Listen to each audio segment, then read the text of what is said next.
Pro. I can hear over here. I'm right-handed anyway. Okay, 1, 2. Test, Everybody test. good? Yep.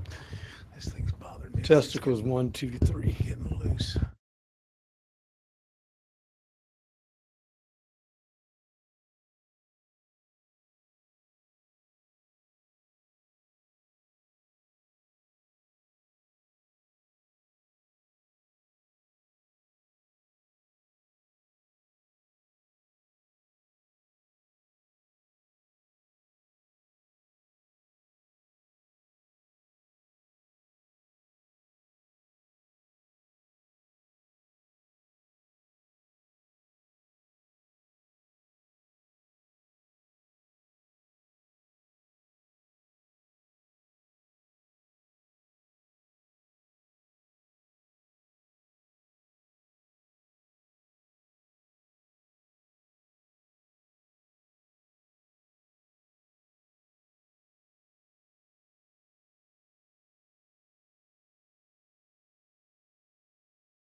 It's time for the final word in sports all across the state.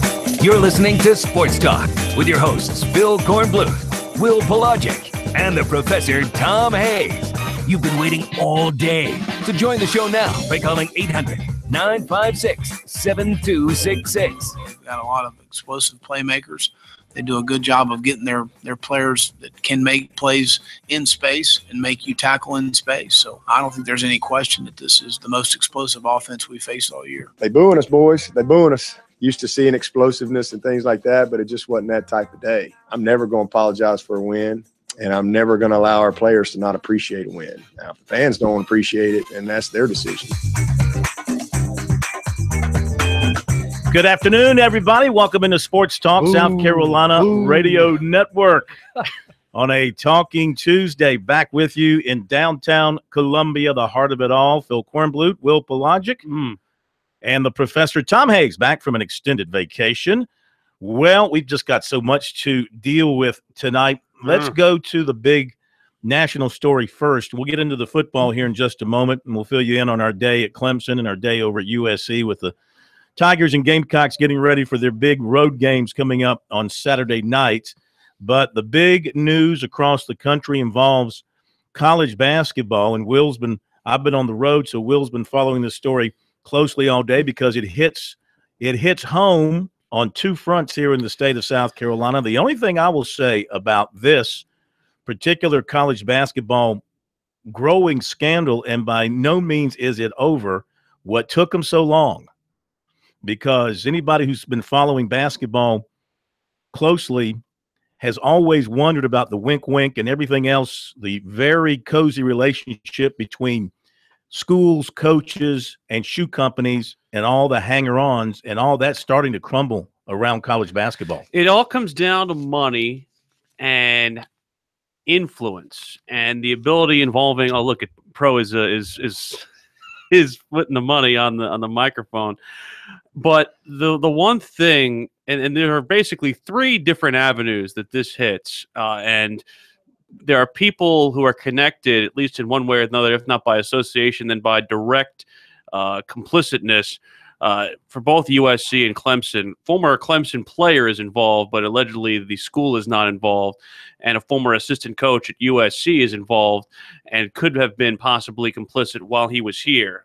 Basically, but again, the school is not involved. The school is not involved, at least directly in investigation. But the complaint involves, or at least there's three separate complaints. One of them involves former South Carolina basketball assistant Lamont Evans, where he was basically named in a complaint that charged him and three other men's basketball assistants with various corruption and bribery charges. Evans was charged with receiving around $22,000 total in alleged bribes to persuade student athletes to hire a particular business advisor or a particular agent. This guy's by the name of Munish Suh. He's an investment manager, and also involved is an unnamed cooperating witness, at least unnamed in the report. A man by the name of Lewis Martin Blazer has been at least found out and reported by various media entities to be this cooperating witness who basically, in essence, squealed to the feds and helped them record conversations by a video and by phone, and also by just regular audio face-to-face conversations in order to get the evidence among these guys who basically are charged with the wrongdoing. So from that, and that's how Evans is involved, and former Clemson player Merle Code also among those charged in a separate accusation, which involves allegedly agreeing to provide money to at least three different high school recruits or families in exchange for them playing at schools branded by the apparel company Adidas. Now, the way that this law complaint works is that they'll basically put out statistics relating to these schools, but not name the schools directly. It'll say a public university in the state of Florida that sponsors men's basketball and has this many enrolled, basically. And the school that they're talking about in Florida is Miami University, because it's also an Adidas-sponsored school. And they also mentioned a school in the state of Kentucky. It happens to be the University of Louisville, who is no stranger to wrongdoing or alleged wrongdoing in the impropriety issues involving their men's basketball program. Four coaches, I believe Southern Cal is involved with one of them, Auburn's involved with one of them. Lamont Evans is currently at Oklahoma State. And all of this just Arizona is the last one, and all of this basically comes down to one real entity: is that this is the big problem in college basketball, is that men are taking advantage of disadvantaged youth who have talent and basically using that money and influence to cause them to make decisions in the interests of their financial future. And it's a sad reality that we've kind of known about for a while. And this is just the starting and the first fruits of what could be a variety of different scandals that start to become unearthed by the feds. And the one thing that was mentioned by the prosecuting district attorney in New York was that he said, if anybody is out there trying to cause any impropriety, we have your playbook now. And it's better for us, it's better for you to be calling us than us to call you. Those were the quotes from the gentleman earlier today. So from that end, we could be seeing a lot more come out as a result of this. I'm with Corin, because we've seen guys who go to certain camps, the Adidas camp or the Nike camp, and they end up going to a Nike school. Well, sure, you've heard of people associated with players, whether it's coaches, AAU coaches, whatever the case may be, or the player themselves saying, you know, my AAU team has been sponsored by Adidas. We get all our gear from Adidas, our shoes, our uniforms, and I'll be picking an Adidas-backed school. And, you know, the amazing thing to me, and I know the FBI has powers that the NCAA does not. Yes. The power of subpoena, various investigative powers. Put people in jail. But, you know, the NCAA doesn't act like an ostrich with its head buried in the sand either. they know this stuff's been going on. If not, they're a bunch of fools. I think they're a bunch of fools anyway. But they know this stuff's been going on. If I know it and you know it, they know it. And the reach of the shoe companies go well beyond the colleges into the high schools, into the AAU programs, and you've got zealots who are running particular programs who can't wait to get that money from Adidas or Nike or Reebok because they have a hotshot recruit and they sponsor that team and provide them transportation to these various tournaments in Las Vegas, in Los Angeles, in Chicago, all over the summer. What do you think the shoe company is going to get back in return? You think they're being philanthropic? No. They want something back in return, and that is they want stud 6'4" shooting guard to go to one of their schools. And don't think for a moment that there's not a wink understanding about how all this is going to be repaid. Yeah, and basically the way that the particular situation involving Merle Code is that not only was he agreeing allegedly to funnel money to those families and to those recruits, but there was an implicit agreement in place after they went to those schools and after they went pro that they would sign with Adidas after graduation. You know, what's sad about that is everybody is innocent until proven guilty, right? But the feds don't call you if they don't have you. But I'm going to say everybody's innocent until proven guilty here. Yeah. And everybody gets the benefit of the doubt. That's why we keep using the word allegedly. Yeah. In Merle Code's case, of course, he grew up in Greenville. Yeah, we knew him in recruiting. We knew him at Clemson. Fine person. His father was a judge. Mm-hmm. Am I not right about that? His father was a judge? Either judge or an attorney, both, yes. And you just wonder, what's the deal here? What would lead you to, get involved in this kind of stuff that is wrong? You saying something about the NCAA being complicit in this made me think almost like not complicit, but just I guess maybe they are if they did not step up. Well, I'm just saying, it sounds a lot like Major League Baseball in the steroid era. Yeah. It sounds I mean, not to make comparisons of two things that are not necessarily equal, but the turning the deaf ear, like Pro said, sounds very similar to what we used to talk about with the steroid era. The one who's got to go down here is Rick Pitino. Yeah. I mean, come on. $100,000 payment to a recruit who he commented about in June, saying this guy basically just fell into our lap. Auburn better worry about Bruce Pearl, too. Well, that's true. With Chuck Person. But I don't think it can be pinned on the head coaches right now. Failure to monitor is probably the worst thing that they can get from those guys. The situation at Louisville certainly can be pinned on Pitino, I think, based on what we know right now. All right, we'll be right back with football.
Welcome back in Sports Talk, brought to you by South Carolina soybean farmers and their checkoff. Learn more at scsoybeans.org. Pork, powered by soy.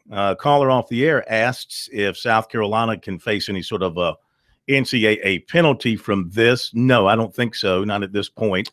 It appears to be a FBI criminal investigation for all these schools. And again, the FBI is not they've made it clear they're not dealing with the schools, they're dealing with the individuals. Now, yeah, what's here, the NCAA, of course, oftentimes they wait for newspapers or other people to develop stories on their schools or their situations, and then if they see something that they think violates their rules, then they step in and do their thing. Yeah, and I think the one important thing to make the distinction between is what is against the law versus what is against the NCAA bylaws. I don't know if we're talking about just South Carolina's particular situation and involvement in this. I don't know if there's necessarily anything involving South Carolina that is outside of the bounds of the NCAA's bylaws, unless we're talking about money that's being funneled to any athletes, any of the athletes involved, while they were still involved with South Carolina. The big loser in all this, besides, of course, the individuals, is college basketball itself, because this is just opening up the scab on what people know is underneath, and this is just the tip of the iceberg. I think it all depends on how deep the FBI wants to dig on this thing. I think there's a lot of very nervous basketball coaches in the country today.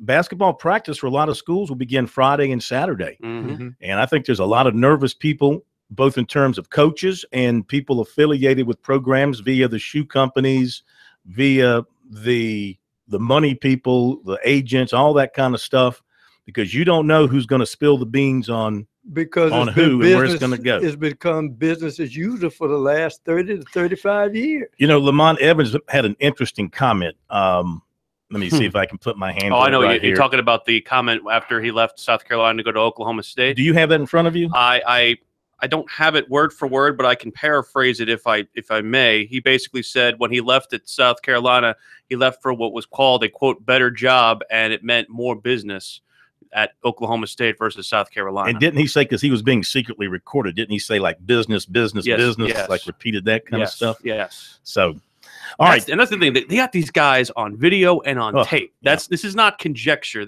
And again, like I said, when the feds come after you, it means they got the goods on you. Exactly. Again, you're innocent until you're proven guilty, but the feds, they don't usually mess these kinds of things up. One more local connection to some degree. I don't think this is going to amount to anything. I don't know. One of the people arrested, Rashawn Michelle, who represents the Thompson Bespoke Clothing line and is a former NCAA referee, involved most intensely in dealing with person at Auburn. But story I read on him was this clothing line, two of its clients, Jadeveon Clowney and Sammy Watkins. Okay. Yeah, I don't know. Connection. I don't know what kind of connection that has into anything else, but that was part of the story that I read. That two of its clients are Jadeveon Clowney. I mean, who knows? Maybe this guy promised them clothes or something if they would sign up with this company. Who knows? Like I said, an investigation like this can go into a lot of different directions. It's a rat race. All right, to the good news. How about some football? The gridiron. Up at Clemson today, Tigers getting ready for Virginia Tech. We'll hear from Dabo Swinney coming up, and a quick synopsis of what he had to say. Very respectful of Virginia Tech, their young quarterback, their excellent receiver. They do have some individual players who have had a great start to the season, but they have not played a defense like they're going to face against Clemson, no question about it. I mean, they've been living high on the hog because they hadn't faced a defense like this. I mean, West Virginia's the best team they played, and we know they play no defense in the Big 12. So they haven't faced a real defense yet. They're going to face a real defense on Saturday night. Now, Virginia Tech defense is very good. 28th in the country. Bud Foster always has a great defense, yet the last three times these two teams have met, Clemson has averaged 40 points a game against Virginia Tech. So they've had little trouble. You know, Chad Morris and now Scott and Elliott, they've had little trouble. They played, of course, Virginia Tech in the ACC championship game last year, rolled up a big lead. Virginia Tech came back, made it kind of close to the end. But they've had little trouble here lately in dealing with Bud Foster and all the different funny looks that he gives you. Because Clemson has been able to take away Virginia's Tech bread and butter, and that is run first. And when a lot of 3 and outs, Virginia Tech looks like a good defense for 2.5 quarters. And then when that gas tank gets a little bit empty, then Clemson would just roll on them. Last year in the championship game, 42-35, and Clemson at one point in that game was up 35-14, and Virginia Tech closed and made it interesting. But defensively, Clemson held them to 386 yards. Clemson had 470 yards. Deshaun was 23-34, and running the football, he had 85 yards, and Gallman had 59 yards. You remember Gerard Evans was the quarterback for Virginia Tech, and they did a pretty good job on him. He did throw for 264, but he threw 2 picks and was held to 46 yards rushing. This redshirt freshman quarterback they have, Jackson, is having a tremendous year. You know where his hometown is? Hard to believe. He grew up in Ann Arbor, Michigan. That's right. You got to wonder, what in the heck was Michigan doing letting this guy get away? Maybe he wanted to get out of the winter. Could have been. It's cold in Blacksburg, I think. Yeah. It is cold there in the winter. But this guy is like, I think, number 3 in the ACC in total offense and like number 1 in passing yards. He's very highly rated statistically in the league so far, and he's a good runner. And let's face it, people are beginning to realize that Fuente is a great offensive mind because what he did at Memphis and then to do that at Virginia Tech, he's got a good offense. And anytime you got a good offense that you can provide for Bud Foster's defense, they can be a little bit more reckless when they get on the field. And don't forget, he's a guy that Sweeney interviewed for his OC job before he hired Chad Morris. Injury-wise, Mullen is still in the concussion protocol, so they don't know about him. Fields was going to practice today. The most serious injury was to the defensive back. Edmond, thank you. And he's still out. Yes. He will not be back. And otherwise, I think they're okay. And no other major news coming out of there. They're just looking forward to going up to Blacksburg, expecting a very hostile crowd.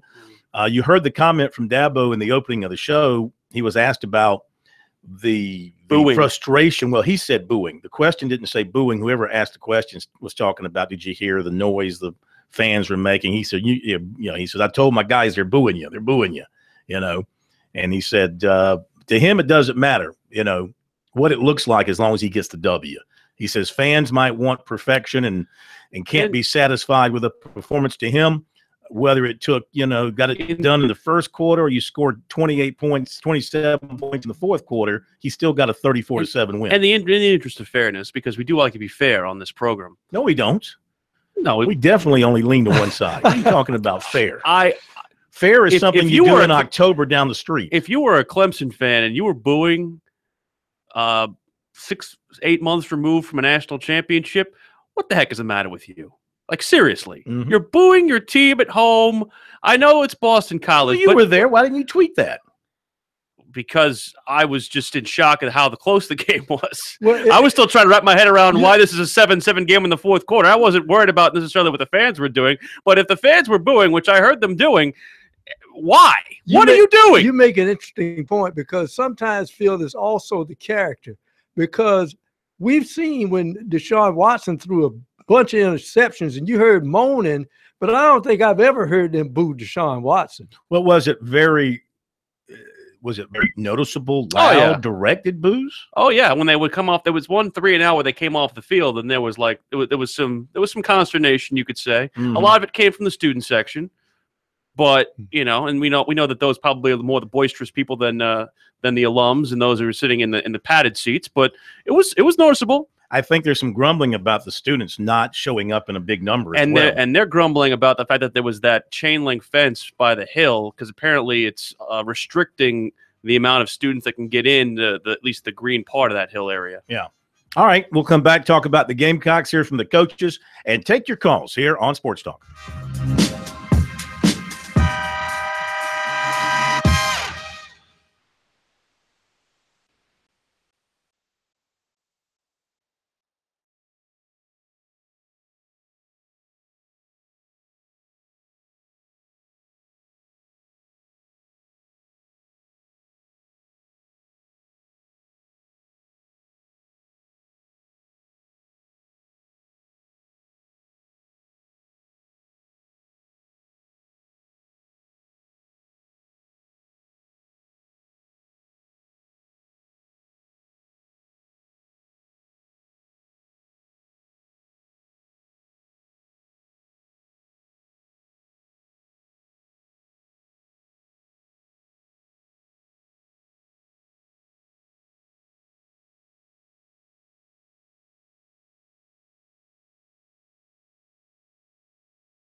The guys are always checking email. Send your comments or questions to talkback@sportstalksc.com. Now, more of Sports Talk from Columbia's Main Street. We are back, Sports Talk, on a Talking Tuesday. Phil Kornblut, Will Pelagic, Professor Tom Hayes, 800-956-7266. If you'd like to join in on what has been a very busy day, both locally and nationally. You heard from me on the Tigers Day for this Talking Tuesday. Will was over at USC. And we heard from Will Muschamp about a variety of things, namely the high respect that he has for this Texas A&M offense with two very big running backs and a quarterback who can run. Got Texas A&M in College Station at Kyle Field on Saturday night. And what a fantastic job they've done with their stadium. I was there 2 years ago, and it's an amazing facility. Kevin Sumlin's a good friend of mine. We had the same birthday, and looking forward to playing the Aggies there on Saturday night. Offensively, extremely explosive. Noel Mazzoni does a fantastic job. The two backs they've got are big-time runners, guys that, they're going to create space, and getting one-on-one matchups, you're going to have to be able to tackle in space and get both these guys on the ground, and they can take the ball anywhere. They run the inside zone extremely well, and that thing can bounce all the way to the backside. They do a fantastic job, both Ford and Williams. Christian Kirk's as good a player as there is in college football as far as a returner and a receiver. They're very deep and athletic on the offensive line. They got a deep receiving core. They're young, but they're talented. And then Kellen Mond last week ran for over 100 and threw for over 200. And that outstanding game against Arkansas and scoring 50 points and winning in overtime, but really has continued to come on since he's played in the UCLA game, and then the Nichols game, and the Lafayette game, and going into the Arkansas game, continues to improve. Jake Hubenek is a backup and certainly a dependable guy that they've got. So they've got some depth at the position after the injury. Defensively, John Chavis does a great job. He's been in this league for a long time. They're very active inside with Henderson and Kiki and Dalen Mack, guys that we got to be able to handle those guys inside. Jarrett Johnson is an outstanding rusher on the edge, creates a lot of issues for you. They're leading the league in sacks, and he's certainly a huge part of that. Mike Watt is as good a safety as there is in our leagues, played there for a long time. So really good specialist. And obviously I mentioned Christian Kirk earlier, and it'll be a great atmosphere there in College Station. Coach, is this Texas A&M offense the best offense that your defense have seen this year? There's no question. You look at their numbers; they've been extremely explosive. They've got a lot of explosive playmakers. They do a good job of getting their players that can make plays in space and make you tackle in space. So I don't think there's any question that this is the most explosive offense we faced all year. It's Will Muschamp, and a lot of different questions regarding the offense, which we'll get to in a moment. But the thing that I've found very, very interesting is that he seems to think that the offense is getting the right amount of, quote, explosive plays, that he's big on that explosive play stat, limiting the explosive plays and getting the explosive plays. They've just had trouble in the red zone, and he'll expound on that in a moment. Also talked about how the travel routine for them will be very similar to what they did at Missouri, because they played a night game there, and those are the two longest trips that they take across the conference. And so that'll be something for them to at least draw upon from that, including the fact that there were some people who on that Missouri trip were flying for the first time. And that's something that he talked about with Brad Johnson in particular. As far as the injuries go, no Zach Bailey again this week at offensive line. Corey Helms, they're going to reevaluate him on Thursday to see if he can go. If not, they will once again roll with Sedarius Hutcherson at left guard, move Donnell Stanley over to right guard. So the two bookend tackles once again will be Dennis Daly on the left, Malik Young on the right. Stephen Montag will practice this week. Dante Sawyer practiced this morning. So Kier Thomas moves back to a bit of a reserve role, but he's been big for them, not only on the defensive end side, but also playing inside as a defensive tackle. So he continues to be a big contributor, as many of these younger players for USC need to be in order for them to have success. And to be honest, Phil, the defense is what's kept them in all these ball games. And I don't think we've talked enough and given them enough praise to this point of the season, and the fact that, even though they gave up 23 points to Kentucky, the defense kept them in the football game despite how much the offense was sputtering.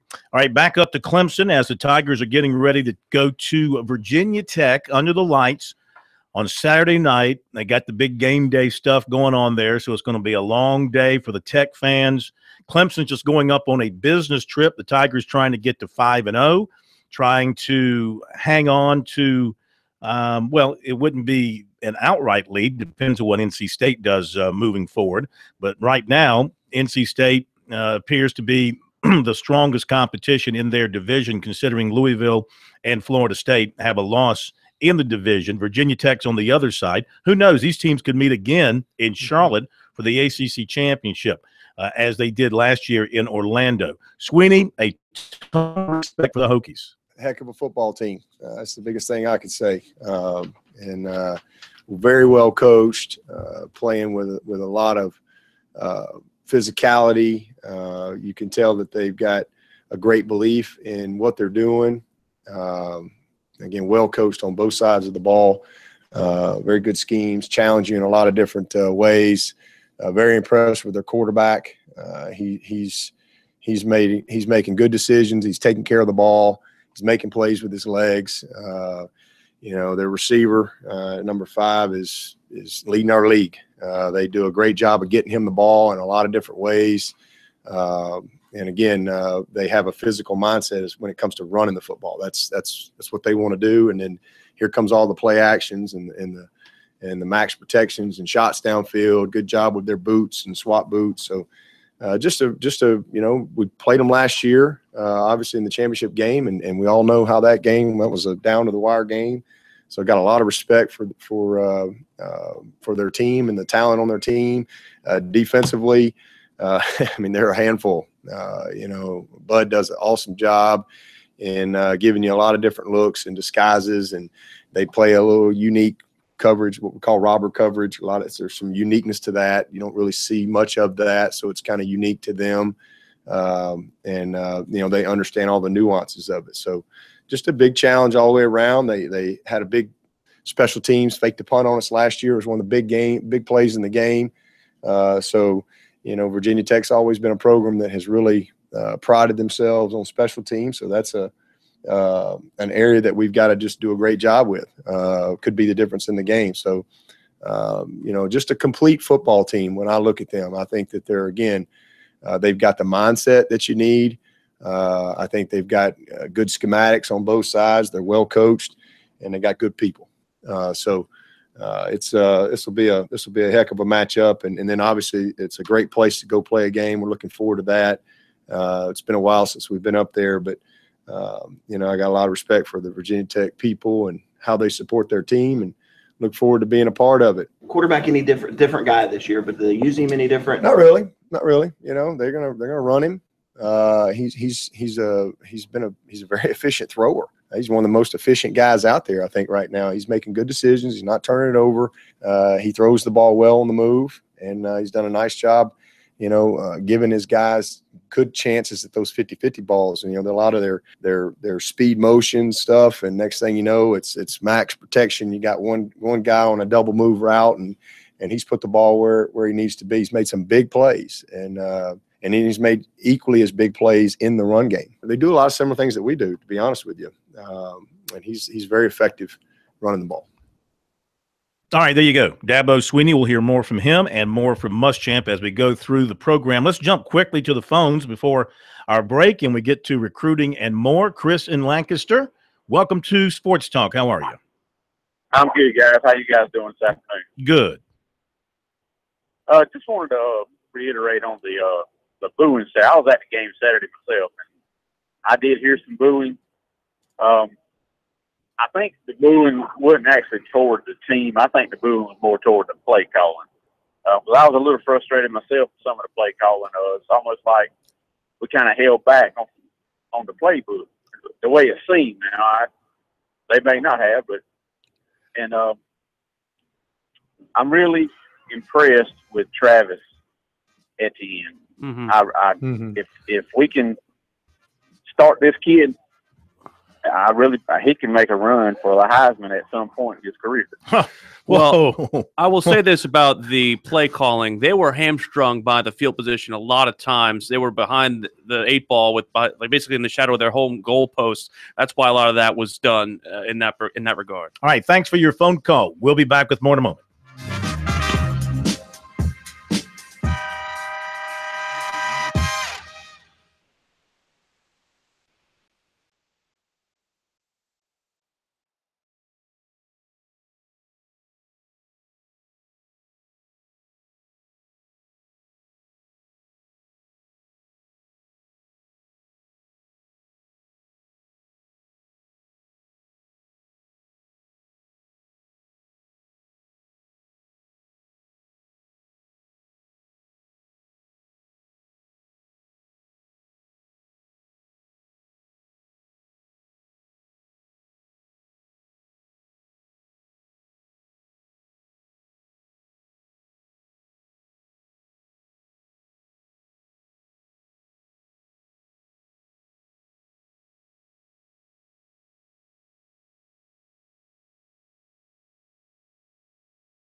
Now back to Sports Talk, South Carolina's most listened to sports talk show for more than 30 years. And we're brought to you by South Carolina Electric Cooperative, sponsor of the annual Touchstone Energy Cooperatives Bowl. To find out more about what the co-ops are doing across the great state of South Carolina, visit ecsc.org. Save that date, December 9th, 2017, Touchstone Energy Cooperatives Bowl. Do you think Rick Pitino is going to coach another game? No. I hope not. I think he's done. I think he's done. With the FBI investigating a $100,000 payoff to a player to come, you cannot continually deny Thumb your nose at the NCAA and the institution and keep getting away with it. It's he was on thin ice from them making it rain or having those escort girls with the recruits. That's one thing. Yeah. He was on thin ice anyway. Plus, I think he's gotten to the point where now it might be time for Louisville to make that move. The other thing to come out in college basketball today, on a lesser note, is that North Carolina and Duke announced today that they will not send players to ACC Media Day next month in Charlotte. Because they used to use it as a day off, and now they can't. They're pissed off at the new rule. Roy and Krzyzewski are mad about this new rule limiting the number of hours the players have to spend in their sport. And as a result, in an effort to get this rule overturned, a story I read said it will be overturned. Right. So think about that, players. Another thing the NCAA does on your behalf, but the coaches can't see fit to work with it. And so they're going to use that rule as a way to keep their player going to ACC Media Day. So basically, it will count against the hours that they spend with them, so to speak, bringing them to media days. And so they do not want to waste those hours by basically using them on the media. You know, typically they would give them a day off, maybe from practice and that sort of thing. But now they're just going to keep them on campus, and they'll go to practice and be with their team. You know, you almost have a feeling that Roy Williams in North Carolina basketball has the nerve of a bum tooth. You know, you thumb their nose at the NCAA and then just thumb their nose in any rule. Meantime, the North Carolina athletic program remains probation-free despite having had thousands of students and hundreds of athletes go through bogus classes. Wish people could write my papers for me, Corn. Wouldn't that be nice? Brian, if you would, please, the walk-up music. I said the King's in the building. Tell me how you feeling. Just what he needs. I said the King's in Just the what he building. needs. Tell me how you feeling. Yeah. As if your ego I said could the not be King's more in the inflated. building. All right, time for recruiting tonight here on Sports Talk. Clemson, Virginia Tech meeting on the field Saturday night in Blacksburg. Behind the scenes, tight recruiting battle for Dorman offensive lineman Jordan McFadden. He's been a Tech commitment since the summer, but a longtime Clemson fan. And he's been to Clemson twice in 3 weeks, took his mom to the game last Saturday. That was important for her to see things and to meet with Dabo Sweeney, Jeff Scott, and Robbie Caldwell. And they're telling him that they're going to lose Mitch Hyatt to the NFL after this season, and there'll be a spot for him to come in and play some right away. And his offensive line coach at Dorman and Caldwell, they're friends, so he's known Robbie Caldwell for a while. So he's going to Virginia Tech unofficially with his mother and sister this Saturday. And maybe he'll get some clarity after that, or it will add to his confusion. Winner gets the man? Well, he did say the outcome of the game could influence him some. I love when that happens.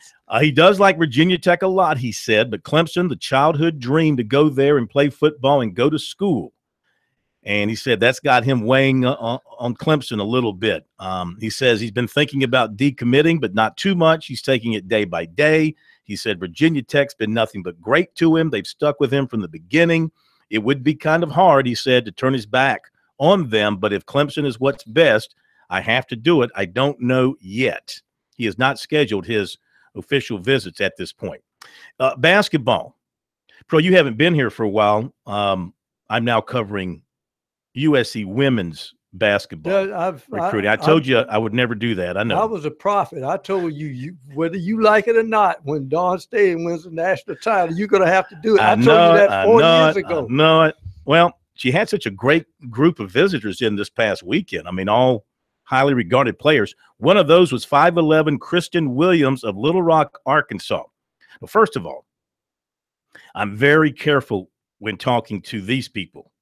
You know, yeah, females. Very careful, as you should be. And I do not ask for their phone numbers either. Okay, this is just all through text messages. You just slide in their DMs. Is that what you do? Excuse you? Slide in their DMs.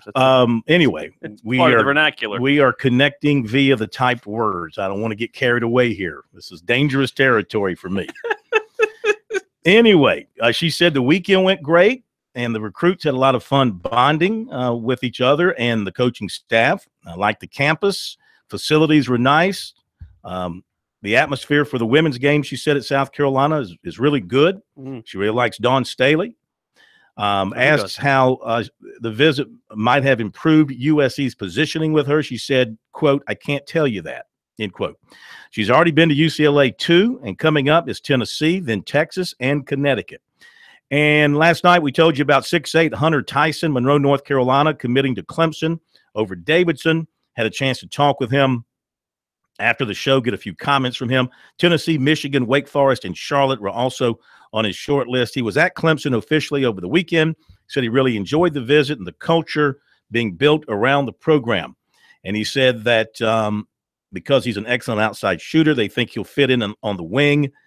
They'll be able to kick it ahead. He'll be able to take some transition threes. Plus, he's still going to grow. He said that his the doctors tell him the plates in his bones, there's still room to grow.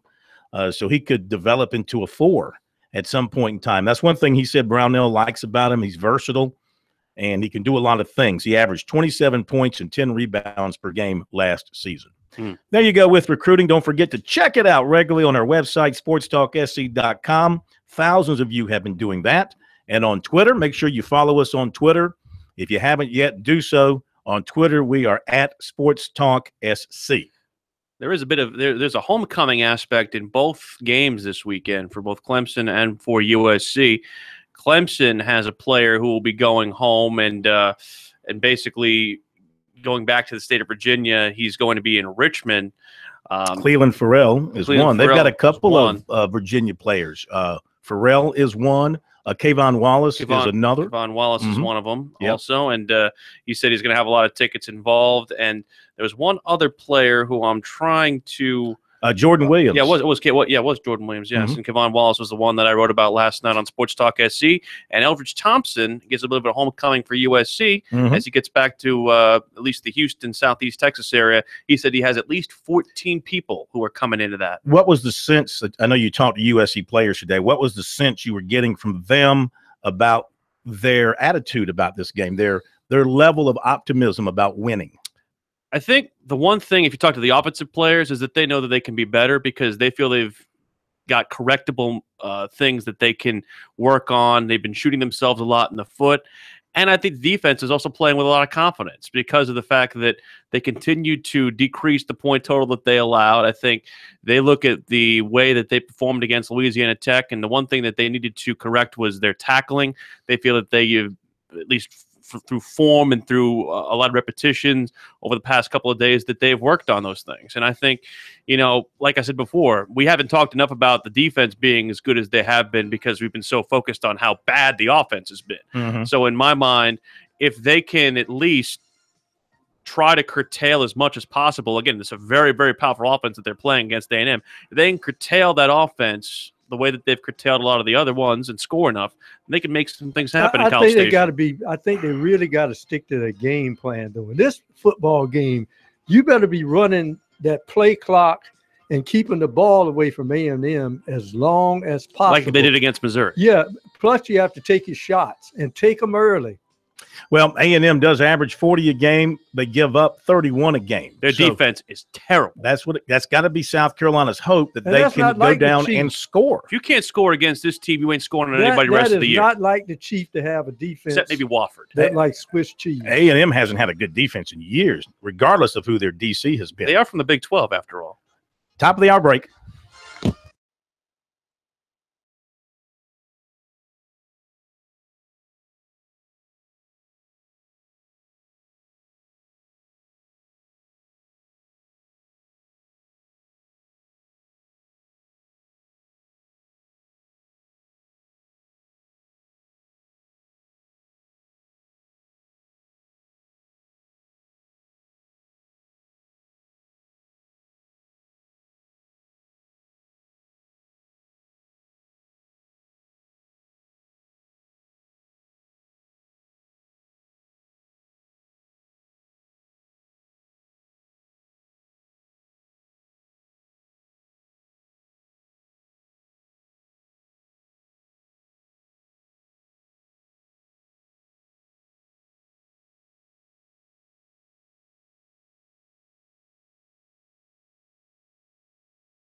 go off on those people. Yeah.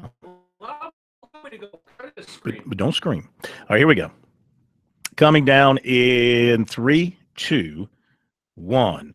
The recruiting battle between Clemson and Virginia Tech for offensive lineman Jordan McFadden-Abdorman is heating up. He currently is committed to Virginia Tech, but Clemson has been his childhood dream school, and he has visited there twice in the past 3 weekends. He's going to Blacksburg this weekend to watch the Tigers and Hokies. He says he is still committed to Virginia Tech, but Clemson has given him a lot to think about.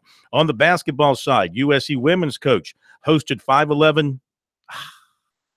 Pick it up again. 3, 2, 1. On the basketball side, USC women's coach Dawn Staley hosted 5'11" Kristen Williams of Little Rock, Arkansas over the weekend. She was very impressed by what she saw with the USC women's basketball program. She's also been to UCLA, and coming up, she has visits to Tennessee, Texas, and Connecticut before making her decision. Phil Kornbluth, South Carolina Radio Network Sports.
Round 2 of Sports Talk up next with your hosts, Phil Cornbluth, Will Pelagic, and the Professor Tom Hayes.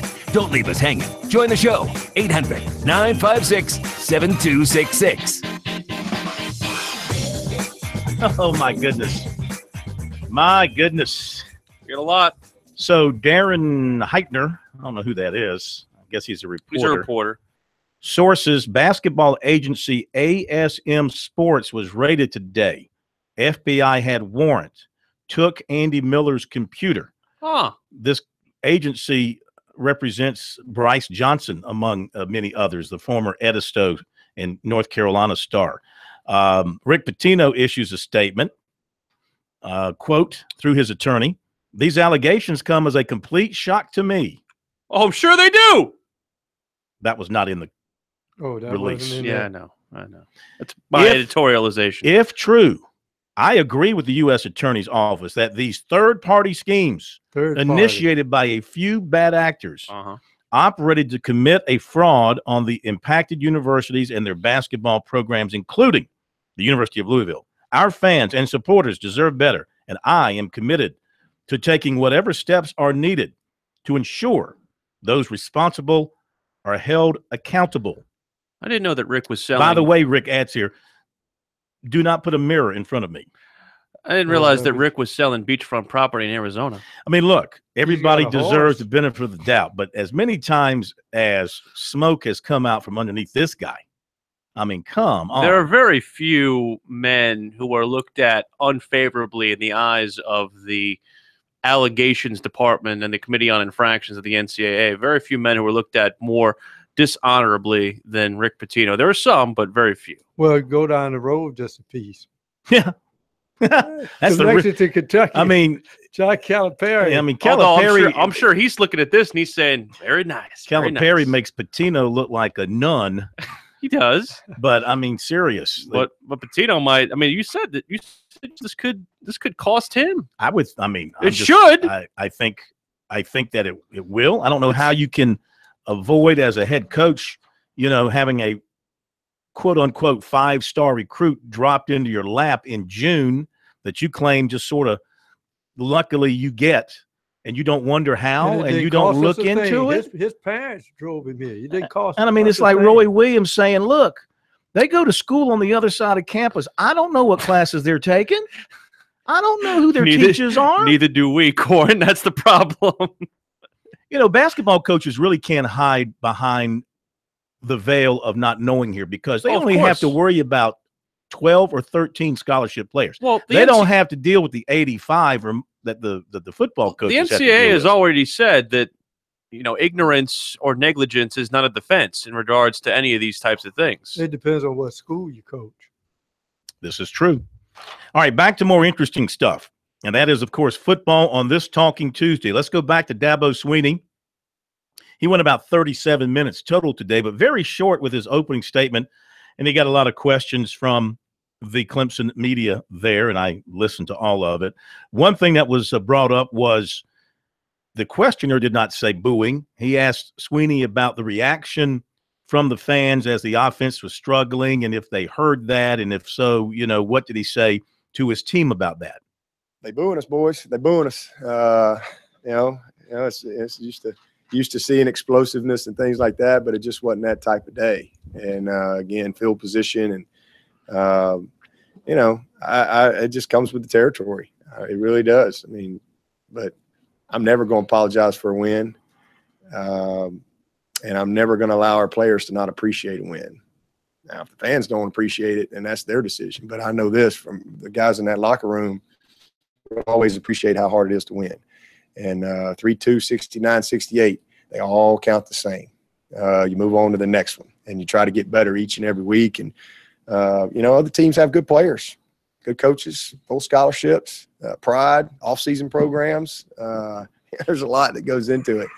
But I loved that game Saturday. I loved it. I mean, I really did. And what happened in the fourth quarter was a result of the first three quarters. I mean, it was awesome to be able to win a game like that. I'll take it every week. But we ain't happy about a 14-7 win or a 34-7 win, and we might need to rethink things. But I have a great appreciation for how hard it is to win. I mean, and that's why we celebrate every win, every single win. There's no style points. We just try to find ways to win games each and every week. And, most of the time we have, and if we don't, you know what? We know we got to get better, and let's go find a way to get back on track. How important was it for Kelly and his maturation to face an opponent that maybe did some things that weren't showing up on film and covered and take some things away and have to adjust to that? Yeah, it was good because we were able to coach him on some things. He didn't manage the pocket very well at all. I mean, they're playing all this coverage, and so now all of a sudden, he's dropping and it's hitch. He's holding the ball. But because now it's a whole different deal, and so great opportunity to coach him. Because there were some different looks, and then to see him get, he's a little frustrated because you want certain things, but it's just not there. And now you kind of get out of your rhythm a little bit, and to see him kind of manage that and bounce back, it's great, man. I mean, you got to go through stuff like that. I mean, that's just how you get better. You got to grow. You got to, and I thought he did a great job. Tiger fans, you're getting a little bit spoiled out there, and I've been saying, whenever it does happen, I don't know when that will be. Whenever Clemson has that moment when it's no longer in the running for an ACC championship or a national championship, will the fan support remain as strong as it has been throughout this incredible run that Clemson has been on? But I mean, come on, you were there, and they were struggling some offensively against BC, but the impatience and I don't know what fans are expecting these days. So you and I caught a lot of flack on Saturday for the way we, quote, treated USC fans, or at least the people who did not show up. Let's be honest here. Mostly me. Well, mostly me. I probably can share a little bit of the blame, a little bit of that. Well, you're the one that tweeted the Clemson picture. It's like, him because here, because he had not sat in the press box before he said, "Where's the crowd?" I did. Did I not say that? Before you sat out, that's what you said. Do people not know there's a football? I'm telling you. Well, look, I had a discussion today with a good friend of mine who's a diehard Gamecock fan, and I cherish his opinion because he has great opinions. And he said, "Listen, Corn," he goes, "in today's world, people aren't going to games anywhere, right? Unless your team is a great team, unless you're a national championship contender, they're not filling the place up for any game. They'll come to the big games, maybe the league games, the rivalry game. They're just not going to come to because it costs too much, and you can watch it on television." Well, I said, well, maybe my expectations then were too high. They wouldn't come to see Skip. They wouldn't come. Well, to see apparently not. Well, what I was going to say is the fact that it's one thing to just show up. But if you're going to show up and act like a little bit of an entitled person and boo your defending national championship team in Game 4 when you're 3-0 and number 2 in the nation, like what are you doing, Clemson fans? How about booing your redshirt freshman place kicker after he misses 2 field goals in the first half? Also bad. I'm sure that was good for his confidence. And again, I'm not – and he only missed by a little bit. I'm not necessarily saying I'm against booing. I come from New York. We boo everybody. People in Philadelphia, you boo Santa Claus up in the Northeast. But the fact of the matter is, at the end of the day, these are kids. These are college kids. They're 18 to 22 years old. They are far from infallible. Well, like the caller said, they weren't booing the players. They're booing the coaches. Yeah, they're but booing the play call. But the players hear that. If you boo them, then hold up a card saying we're booing the coaches, not you. I'm just saying, it's like both fan bases need to kind of chill a little bit when they're talking about whether or not we're biased or not. I'm not in the tank for either team. You're not in the tank for either team, no matter what they think of us. Because at the end of the day, what do we want to do? We want to go to bowls. We want to go to national championship games. We want to go to Final Fours. Whatever's good for both of these schools is good for business. Period. End of sentence. Stop. We're not in the tank for anybody else other than our own personal. Well, those are bandwagon fans that jumped on last year.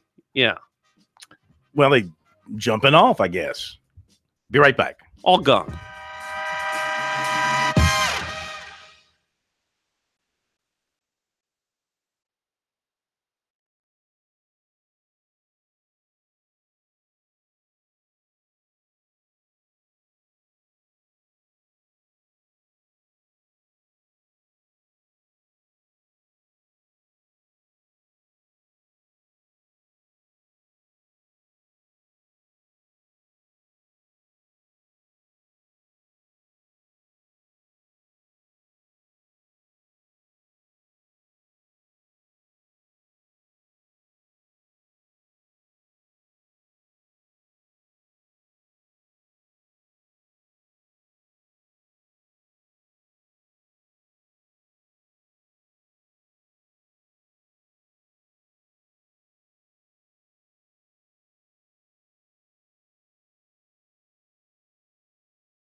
These guys, they never sleep. Check them out on the web at SportsTalkSC.com. Now, more of Sports Talk on the South Carolina Radio Network. Okay, we're back at Sports Talk, South Carolina Radio Network. From downtown Columbia, your final word in sports every night. Your most informed, your most intelligent, and when I'm talking, your most handsome word in sports. That's, my friends, is without debate. Hashtag fake news. Hashtag fake news. Let's give you the high school football report tonight. Comes to you from Farm Bureau Insurance. They have a lot of handsome people over there. Sure they do. With new auto insurance rates from Farm Bureau, you could be saving a whole lot of money. Even if you received a quote before, rates are now more competitive than ever, so get a no-obligation quote today at favrates.com. Latest high school ranking from the High School Sports Report. It is Fort Dorchester #1 in 5A, followed by Burns, then TL Hanna, Dutch Fork at 4, Spring Valley at 5, then it's Boiling Springs, Spartanburg, Conway, Greenwood, and Sumter. In 4A, South Point, #1, North Myrtle Beach, way up at #2. Then it's Hartsville, North Augusta, South Aiken. BHP is 6, followed by Greenville, Eastside, Berkeley, and Ridgeview. In 3A, Chapman remains #1 ahead of Dillon, Newberry, Gilbert, and Manning. Then come Chester, Broome, Ainer, Walhalla, and Pendleton. In 2A, Abbeville is #1. Followed by Barnwell, Sherraw, Saluda, Carvers Bay, and Southside Christian. Then it is Liberty, Lee Central, Bamberg, Earhart, and Andrews, rounding out your top 10. In 1A, Lamar is #1, followed by Hemingway, Wagner Sally, Lakeview, and Baptist Hill. Then it's Louisville, Williston Elko, Cross, Hannah Pamplico, and C.E. Murray. You're doing the high school scoreboard Friday night. Are you ready for all these South Carolina names? Oh, believe me, I've been studying intently. How do you pronounce MCBEE? McBee. What? McBee. McBee. How do you pronounce? Oh, don't do this. Don't do this. This is stupid. Well, I want you to be right. This is a stupid bit. All right, give you one more. Give you one more. How do you pronounce EHRHARDT? I gotta see it. It's right there. It's a hyphenated. It's German. Hyphenated. Is it really German? Yes. Oh. Is that Earhart? Yes. See, a German clue gave it to you, didn't it? Yeah. Very good. They don't have any funny names like this in Texas? They have funny names in Missouri, not Texas. Is that right? Give me one in Missouri. They have what basically is the state of Nevada. They pronounce it Nevada. Nevada. And they have one that's what Versailles would be in France. They call it Versailles. Versailles. Yeah. Well, in South Carolina, we've got a Norway. We've got a Sweden. We've got a Switzerland. We've got a Denmark. We got a Finland, too. Is there a Finland? Yes, that's going toward Orangeburg. Okay. I don't think I've ever seen Finland. I know those other towns because I've gotten speeding tickets in each one of them. So I know them well. You speed never. All right, 800-956-7266 is our phone number here on Sports Talk. Let's give you a little bit more from Will Muschamp from his press conference on this Talking Tuesday. Yeah, it's interesting looking at this offense for USC. It's been the main bugaboo for them this year. 11th from the bottom is where USC sits in red zone offense. They've just had 9 opportunities in the red zone this year. They've only scored on 6 of them. 4 of those have been touchdowns. And one of the big talking points around Will Muschamp is what needs to happen in the red zone for them to succeed. I would say it's a combination of factors. We've had 9 red zone trips. We've scored 4 touchdowns. We've kicked 2 field goals. We've had 2 missed field goals. We've turned it over on downs 1 time. You know, we're 1 of 5 in kicking field goals, whether it's in the red zone or high fringe area. We had a interception 2 weeks ago in the high fringe, and we had a fumble on the 34-yard line in last week's game. We had 2 missed protections in last week's game, 1 on 3rd down by a back, 1 on our offensive line on a 2nd and 10 situation, which created a longer 3rd down. We had a missed route being run. The reason why I'm just in my mind, I'm going through my mind, it's multiple things. Right. It's not one thing you're putting your finger on.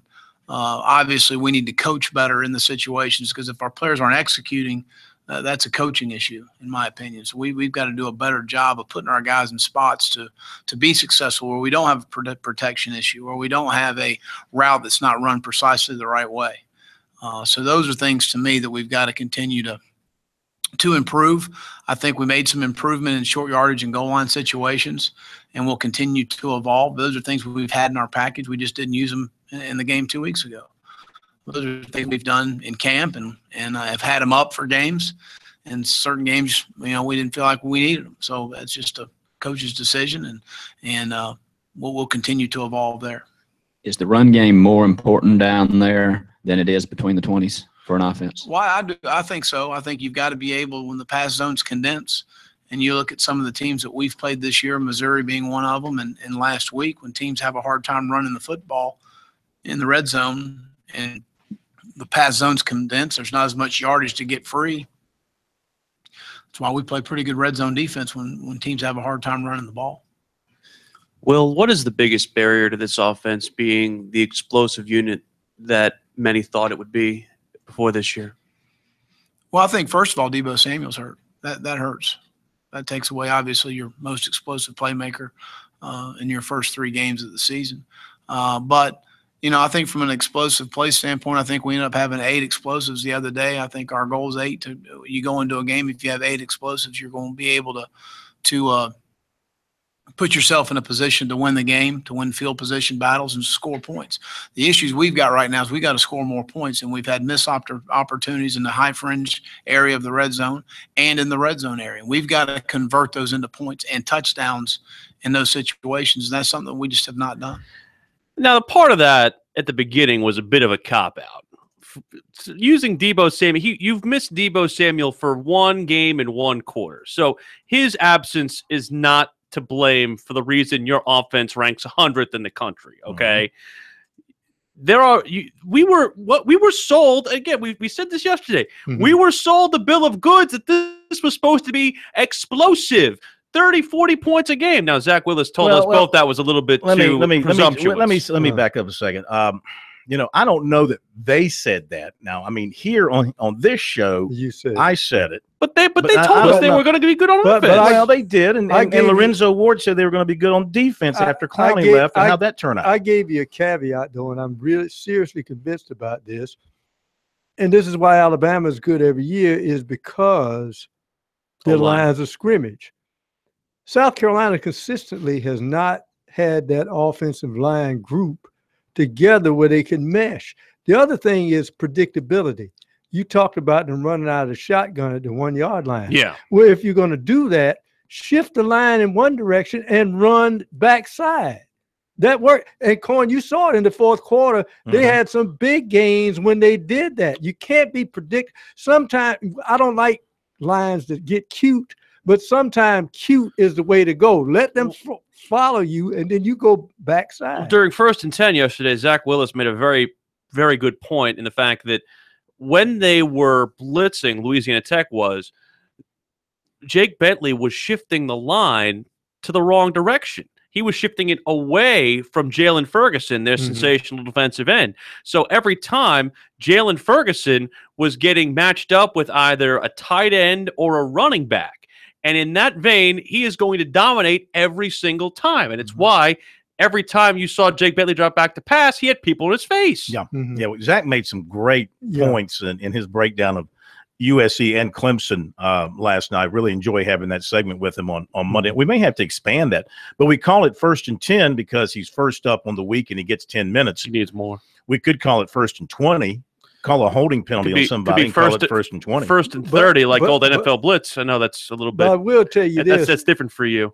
He's looking at explosive plays, but when I see the maturation going on throughout the season of Ortre Smith with Brian Edwards, when you got those 2 big dudes on the opposite sides, sometimes you just have to throw 50-50 balls. Let's go. Get it. Go get it. Absolutely. And Ortre Smith proved in that game Saturday, when he gets his hands on the football, he is a tough cookie to bring down. I mean, he exploded through a couple of tacklers and get to the end zone. If you want to take shots, though, as you said, you got to protect. You got to have time to be able to get those receivers down the field. All right, we'll be back.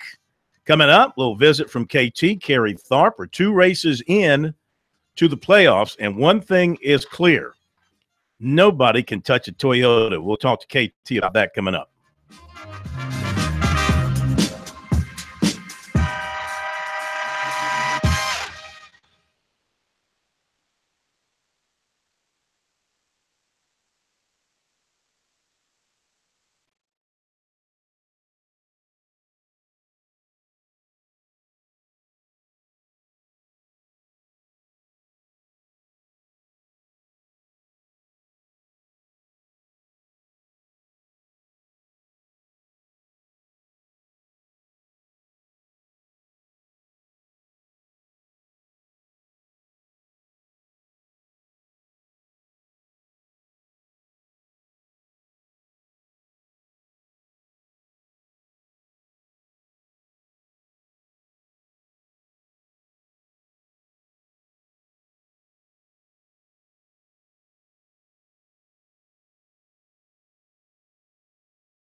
All right, it is time to shift gears and burn some rubber as we welcome in the president's Darlington Raceway KT Kerry Tharp. 2 races down now in the playoffs. And as I said in promoting your arrival here, man, nobody can touch the Toyotas right now.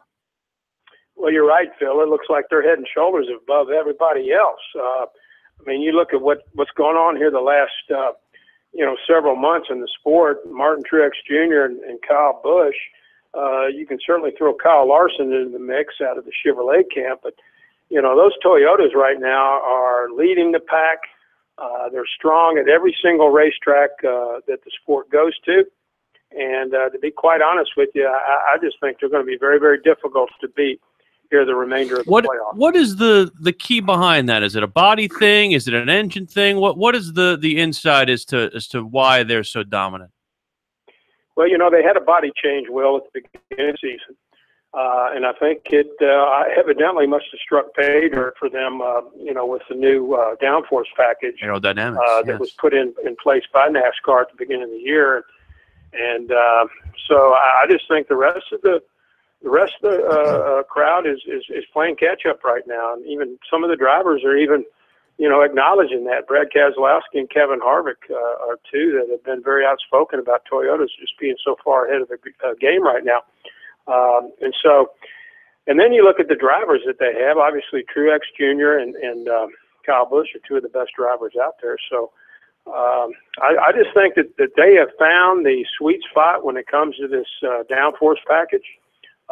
They're significantly ahead of Ford and Chevrolet, and to be quite honest, I'd be very, very surprised if it wasn't a Toyota that won the championship this year.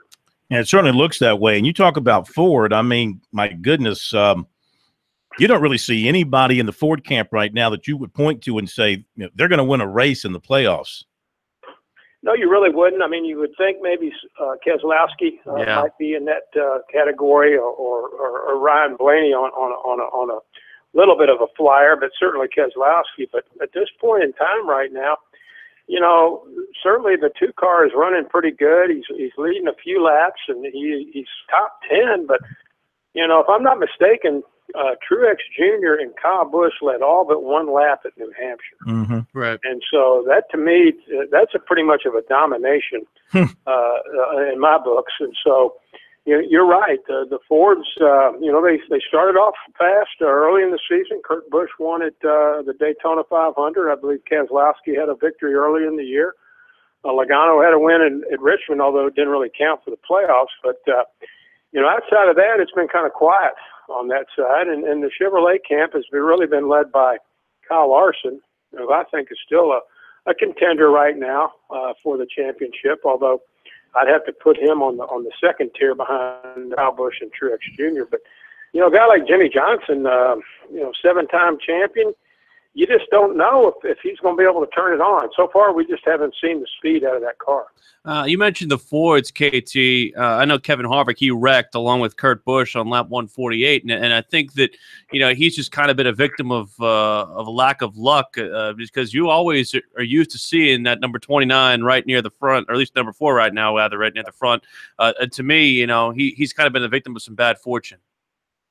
Yeah, he has, Will, and yet, he really hasn't had that greatest speed here lately.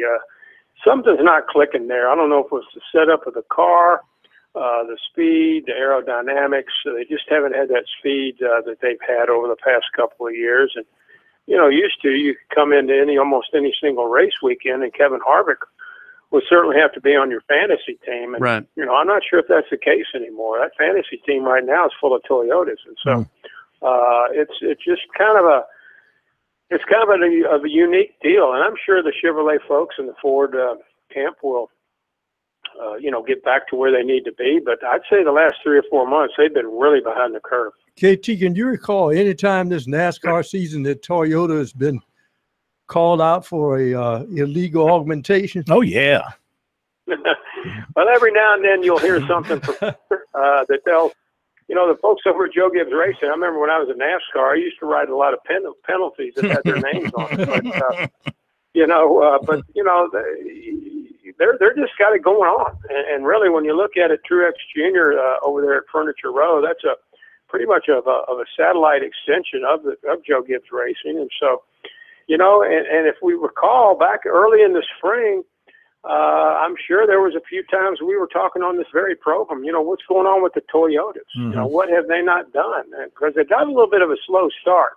And so I think, and you got to look at it this way. Joe Gibbs has won a few Super Bowls, and if his team starts out slow, I imagine he takes them out and they practice a lot. So I'm thinking that maybe the coach got in the race shops maybe a little bit more than usual, and they got to put the nose to the grindstone. But they've certainly found something here over the last 4 or 5 months of the season. That's not a guy you want to make mad. No. Talking with no, KT. Probably not. He's a gentle giant, but I can imagine behind closed doors he could dress you down. Talking to KT, Kerry Tharp, here on Sports Talk, president of Darlington Raceway. The racing goes to Dover for the last race in the first part of the playoffs. So Truex Jr., Kyle Busch, they've got the first 2 wins, so they're safely in. Down at the bottom 4 right now in the points, those guys who are battling to move ahead, if I'm reading this right, Dylan Newman, Kurt Busch, and Kane. So this is what makes the playoffs interesting. There's no question about it in my eyes. Why I watch, I try to watch all year, but especially when the playoffs roll around, these elimination races, things can get really dicey. I love Dover, the Monster Mile, and I think you're just going to see guys letting their hair hang out, especially those guys at the bottom who need to do something to move up, either get a win or get enough points to get to the next round. Well, you're exactly right, Phil. They're going to have to throw caution to the wind, at Dover, and whether it be an unusual pit strategy or taking some unusual measures sometimes to try to get you back on, in the game. But you're right. There's 4 or 5 guys there that are, likely going to have to win or something's bad going to happen to the couple drivers in front of them. I would think, looking at the standings as I did earlier this week, that the top 10 are pretty safe right now. I think that ends with Harvick at 10th. Mm-hmm. But then after that, it's kind of a wide open situation there. I think you could throw in Ricky Stenhouse Jr. into the mix. But of those groups, of those drivers that we just talked about a little bit, I kind of like Ryan Newman to maybe come out of this. He's a pretty good racer at Dover. I've seen him run some really good races up there in the past. So I kind of think that he might be a little bit of ahead of the other guys, but it remains to be seen. It could be, we could have some surprises up there this weekend. But again, I look for the Toyotas to probably be running up front before it's all said and done. All right, final minute, KT. The stuff that happened in the NFL on Sunday and Monday, NASCAR has been able to kind of avoid that kind of stuff to this point. And the organization came out with a statement that came out after Dale Jr. made his comments. Moving forward here, do you think NASCAR will continue to fly under the radar with this kind of stuff, or will there be some activity during the national anthem on pit road with some people? Well, I got to really defer to the statement that the sanctioning body put out yesterday, and I thought it said it pretty well. That certainly, and I think I'm paraphrasing it here, but certainly that NASCAR is a sport that is very, very conscious of the military, has always involved the military in pre-race and so forth, and we have. It's been one of our great opportunities to honor and recognize the military in our country during pre-race, and yet we also give opportunity for others to have a peaceful protest, and so it's just kind of the way that things are going right now. But I think NASCAR in their statement yesterday covered it pretty well for our sport, and I'll just have to defer to that. Okay, thank you, KT. We salute you. And I'm standing up, hand over heart, saluting you, KT. We thank you. We'll be right back here on Sports Talk.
Okay, tomorrow night, Sports Talk goes back on the road. It's our second stop of the Sports Talk Pigskin Preview Live. Tomorrow night, we'll be up in Greenville. We'll be at the Embassy Suites at River Place in downtown Greenville at Ruth's Chris Steakhouse. Be up on the roof. Yeah. Working with our good friends at our affiliate in Greenville, Fox Sports Radio 1440, where I one time worked back in the 1980s when it was not Fox Sports Radio back then. We invite you to come out and join us. We'll have Furman head coach Clay Hendricks with us and others from Furman, Coach Bob Ritchie, the basketball coach, Mike Buddy, the athletic director. They'll all be there. You're going to wear your purple? If I have purple. For the Paladins? I don't really do that. I'll be very neutral because I have to respect Wofford and I have to respect the Citadel and South Carolina State and others. However, but you'll wear peach to South Carolina games. Well, what's wrong with that? According to Will, that's orange. Well, that's Will's concern. That's not my concern. Do we have to bring that up again? As I was saying, if my good friend Hunter Reed, the SID at Furman, brings us some Furman stuff, I'll be happy to take it home and wear it around the house. Look at you. Yes. I'm not afraid to take the bling. I'm still waiting on my Whitmire swag from Coach Jenkins. Well, I mean, if he had won last week, he might have sent you something. You ask for that bling, you have the FBI knocking on your door. Now, coming up on our tour, we have got a trip to Myrtle Beach next week, October 4th. We'll be at Ron John's Burgers, Wings, and Things in Myrtle Beach, 3218 Waccamaw Boulevard, working with our affiliate there, WSEA FM, Coastal Carolina, Georgia State, the big game. By the way, Furman's game this week is with East Tennessee State. We'll be talking a lot about that. Then on October 18th, Bar Figaro. My dad's birthday. In Newberry and Limestone, WKDK, our affiliate host there for that. November 1, the Wing Place in Aiken, the Border Bash, USC in Georgia. WKSX. I talked to our affiliate there. I talked to our guys down there last weekend. They are very, very excited to have us down there in Aiken. And the week of the USC Clemson game, I think the date has not yet been finalized. We will be doing something with our Columbia affiliates, Point Radio, at a location here in Columbia. The Casual Pint in Lexington, their brand new location. Very good. We'll give you more information on that as that date approaches. So we look forward to being up in Greenville tomorrow night. Come on by and visit with us up on the roof, Embassy Suites at River Place, Ruth's Chris Steakhouse. All the Furman folks will be there. You can meet them. You can meet Will. You've probably met me before, so you don't need to meet me. And just come by and say, hey. I don't bite. Hard. Yes. All right, I've got some email in here to get to from some folks, so let's dive into it here. This gentleman, Dave, has written us a few emails here the last couple of days. You guys make a lot of noise about how fair and unbiased you are when talking about USC and Clemson. Just for once, please be honest. Stop all of the fake sports talk. I am unashamedly a USC fan, he writes. Some of the things you say are absurd. I'm not going to go through all of this. So he says, talk about more interesting things like Nick Saban's team taking a knee in the final minutes of the Vandy game. Real class. And then he writes, I do try to listen with an open mind. During the portion of your show I listened to yesterday, I heard no mention of the USC injuries, which are critical to our team. Definitely. We don't have the high-powered offense, yet you guys talked about that. I know that the intent of sports talk is to evoke a discussion, and people are passionate about their teams. The dilemma for everyone in the media is to be objective. Yeah. Well, I mean, listen, we did talk about USC's injuries. I mentioned them earlier in great in this program. detail. Yeah, we talked about Bryson Allen Williams and him going down, so I don't agree with you there. And then a little bit more, is bias in sports media unavoidable? For talk programs that are openly Gamecock or openly Tiger, that's okay. They are who they say they are. If you want that, you can tune in. Sports Talk, us, claims to be neutral. No, we don't claim it. We are. But far too many people, myself included, he writes, see a lot of bias towards Clemson. For reasons that I don't understand. I've been accused of not being open-minded enough on this issue, but there are many others that see the same. Whatever happened to journalistic integrity? Well, it's alive and well in the studio. Pretty much. I don't understand why they could say that. I've only been here 2 months. I've not even been here long enough Look, you got to a mic inform a bias. You have a mic in front of your face, and that makes you guilty. Listen, I'm gonna make this very clear to him and everybody else. You know, there's no organization on radio in the state that covers Clemson and South Carolina during football season better than us, and basically during basketball season too, like we do. One of us, unless there is a mitigating circumstance, like I can't go to a game this Saturday for holiday reasons. Well, we'll have a representative there. But we will be covered by a representative. One of us is at every game. It's been that way for going back to when K-Mac was here for over 20-something years. Not even the local flagships send anybody. No. The Clemson's local flagship doesn't send anybody to road games, and South Carolina's local flagship doesn't send anybody to road games. We are at every road game. We are at every home game. Now, our opinions are our opinions, and our opinions are based on what we see and what we think and what we know. And sometimes our opinions of something at South Carolina are negative. Sometimes they're positive. Sometimes opinions at Clemson are negative, sometimes positive. The difference right now is really with Clemson going so well in football. I mean, really, what is there to criticize about Clemson the football? The booing of the crowd. Well, you have to really dig. But I mean, really, look, they've lost one game now going on a season and a half. And if you go back even farther, they've lost, let's see, national championship game. Yeah, they only lost 2 games. But here's the problem. Because they were undefeated when they played Alabama in the national championship. If you said something nice about Clemson, USC fans automatically take that as an affront to USC, which is not the case. We say nice things about USC when they do nice things, but guess what? They lost to Kentucky, and they underperformed in a game that they should have won by more against Louisiana Tech. And that's going to come out in a bit more of a negative tinge than what Clemson did. And it takes time to build. People forget it's a rebuilding. There's so many Clemson fans. Dabo loses 2 to South Carolina. Fire him. Lose 3, get him out of here. Lose 4, lose 5, get him out of here. And now those same ones are saying, man, we got the best coach in America. Well, that's not what you were saying a few years ago. It takes time. All right, here's another one from Brad. Phil, enough's enough. Yes, we struggled Saturday. You make no mention over the first 60 minutes of Debo and Bryson were out along with offensive linemen out of the lineup. Yeah, we did. This talking about yesterday. Yes. We talked about the Gamecock injury situation. We are not world beaters, but they play their tails off. No credit for Muschamp's excellent management of the clock at the end. I did not mention that last night, but I did talk about it on my live Periscope after the game. You choose to bash the fans. Totally unnecessary. You think your rants help with recruiting? Well, first of all, it's not my job to help or hurt with recruiting. Really? Come on. And it wasn't a rant. It was an opinion. It was an observation that the attendance was not what I expected. And I agree. I will say maybe that's your goal, to damage your alma mater. I actually went to Harvard. Did you take time to bash Lattice Satellite Campus, the FSU faithful or the LSU faithful? I wasn't at those games. That's not of my concern. Had I been at Clemson, and if Clemson had drawn 60,000 for Boston College, I'd have tweeted out a picture and said, my gosh, look at all the empty Harvard seats has here. Online classes. I will say that. Say this: Bryson Allen Williams, with him being out, what have we heard in the preseason the last 2 years? Is that Muschamp said, I like this guy, Fennell. He's a hustler. He's all well. Why do you have him on the first team? Yeah. He said because he hustles. Well, we saw some things out of him because he got the chance to play.